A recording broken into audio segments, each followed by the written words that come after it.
Everyone. So today I decided I was going to make some bubble bath.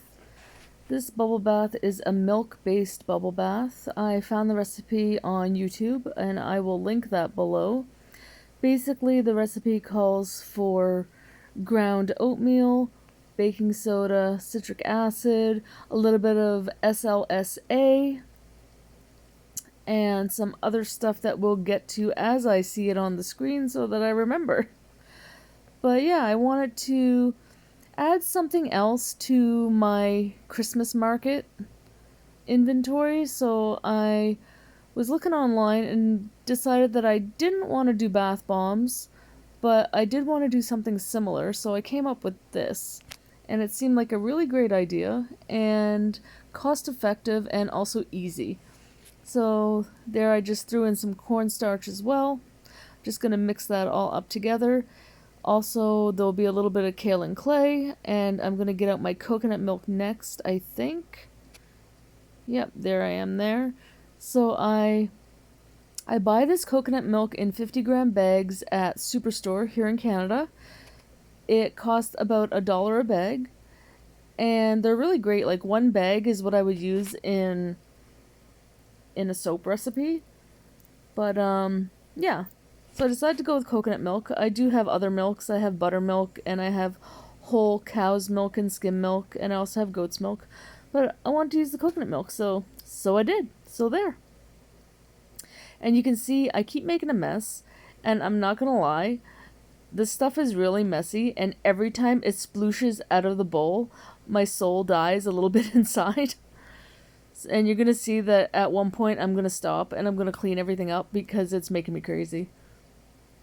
Recipe also calls for a little titanium dioxide, if I didn't say that already, and that helps give the water a nice milky appearance, but it's completely optional. You don't need to add it if you don't want to.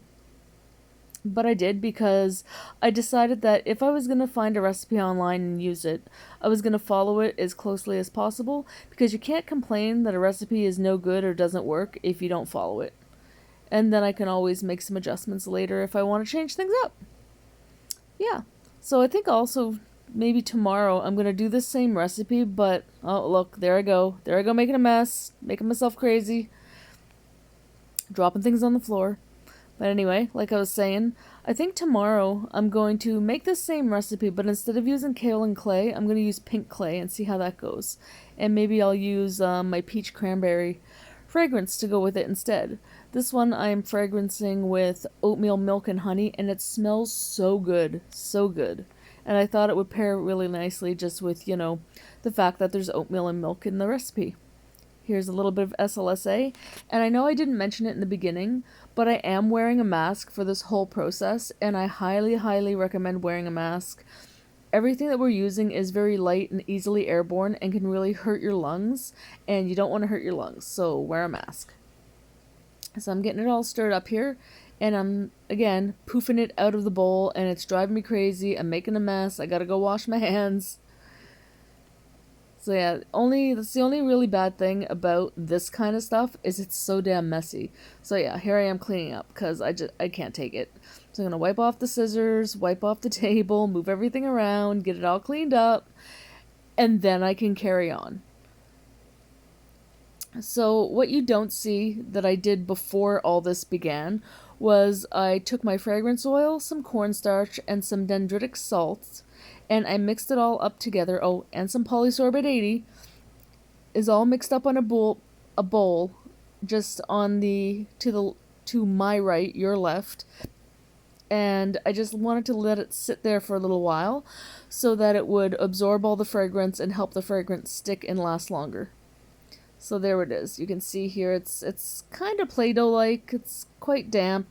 Now I'm going to add probably about a cup of Epsom salts to it, because in the video by Creative Bath Lab, Dora recommends mixing the salt in first before you put everything into the bowl, the milk bowl that's there on the right, and it would just help everything blend easier. And she's definitely right, because it does help. So here I am just gonna mush it all up, get it all mixed in nice and good, and then I can dump it into my regular bowl and get it all smushed. And this recipe, it was measured in cups, which I don't like because I'm Canadian, we measure in grams, but it made just enough to fill 7 200-gram bags that you'll see at the end. So yeah, it turned out really good. I was quite happy with it. It smells really good. It has a nice texture. And from what I saw in her video, it has a nice lather without being ultra bubbly. Here I'm just also throwing in a couple of tablespoons of finely chopped cocoa butter, which will give lots of nice moisturizing and conditioning to the bath water. Now we'll just get it all mixed up together, and I'm just going to get my hands in there and get it all smushed together nice so that everything is mixed up evenly. And if you make this, make sure that you do not forget the polysorbate 80, because that will help all the colorants, the oil, everything emulsify with the water, and you won't end up with a stained tub or an oily tub, which is very, very important because nobody wants that. Anyway, I just want to thank you for watching.